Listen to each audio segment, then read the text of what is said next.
Hello, I'm William Gallagher and this is the 58 Keys Writing Workshop set of videos where I'm a writer, so I tell you I happen to write something and you're a writer, so you tell me in the comments why I'm wrong or right, or we have a proper chat about it. The whole point is writer to writer having a natter. This time about how to take online criticism.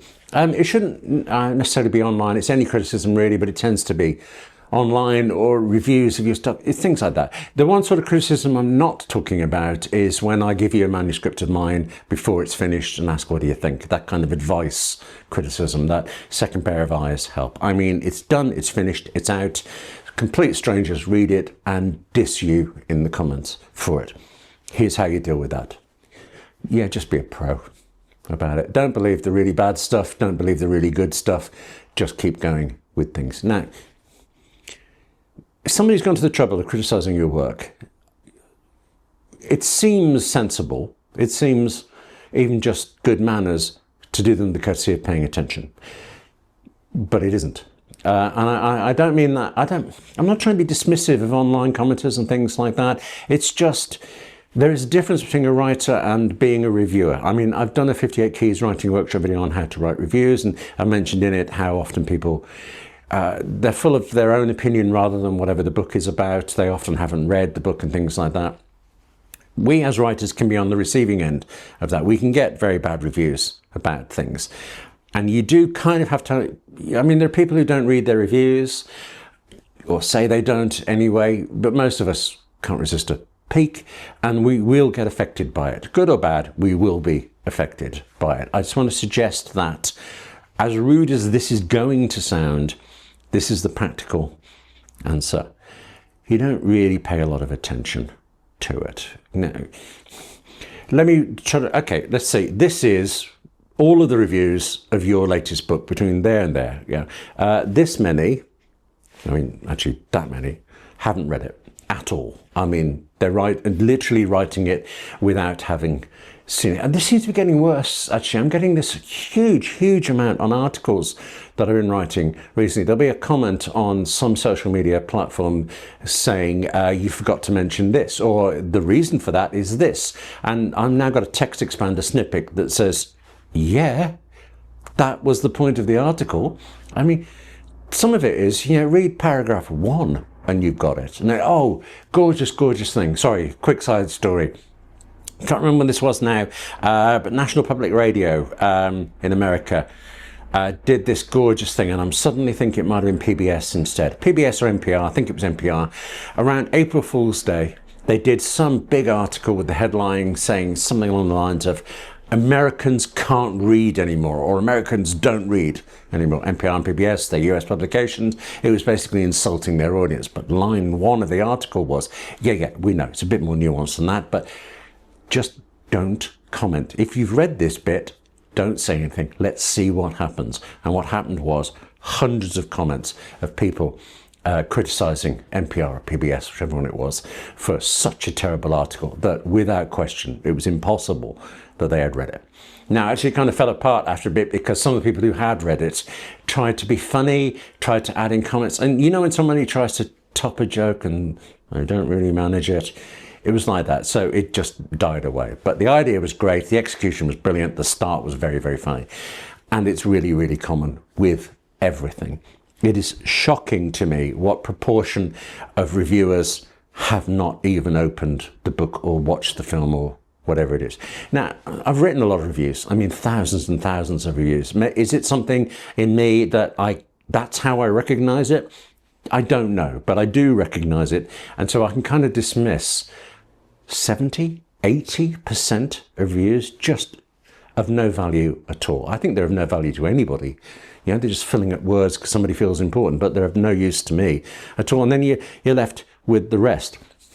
A stunning number of the rest. Well, as I said in the reviews video, they will just recount the plot or whatever it is. Well, I know the plot. I mean, so does a reader or a listener or a viewer or whatever once they've done it. But, I made up that plot, so no value there. We're down to something like 10% left. And then you get some people who are, the lines blur about this because you get a lot of this in the people who don't read either, but their opinion is more important than our work. The thing that they have just spent 20 minutes, I might be being generous there, say a few minutes writing their judgment on something compared to the 2 years you spent on the book. But they are still more important, more valuable than, you just ignore them. Fine. Whether they've got a good point or not, the attitude comes from it is just worthless to me. And then you get down to, I've lost track of how many percent is what, but there's a very, very few percent, a very tiny proportion of reviews that are actually dead on. Whether or not, I mean, I might dislike them, I might like them, but they make a really strong, valid point. Only problem is, yeah, I wrote this thing a year ago, right? I'm on to the next thing now, and it's so different, that has no value to me. So, even though those ones are useful, I kind of ignore them. I mean, if they're pointing to overall trends in what I do, then I'm amazed they've even paid attention that much, and I will listen to them. And you can't help even the nonsense ones get in your head, but they're not really of any practical use to us for the next thing we're writing, or actually the thing we're writing now. So the way you treat online reviews or in reviews is, thank you very much. If it's nice, ignore it if it isn't. Don't get into a debate with anybody, because a lot of them are there to get the debates, and you'll never win. That's true anything online, isn't it? You'll never win anything online, any argument at all with it. But when you when you engage with somebody in reviews, I mean, I love it. I like talking with people who've read my work. It's just amazing that someone's read my stuff. But one example, I did a Doctor Who once where somebody was, actually, there was quite a long thread going on about something to do with the characters. I can't remember, but it was an interesting thread. And I thought, well, actually, I know the answer to that because, well, I wrote it. So I popped in with the answer. Killed the conversation dead. They didn't want me in there at all. Well, I was of no use to them there. Okay. But I was really enjoying the engagement for it. And then I managed to lose it. I've just thought of something else. I've got to tell you this. Yeah, go on. It was about Doctor Who, that's why it's back in my mind.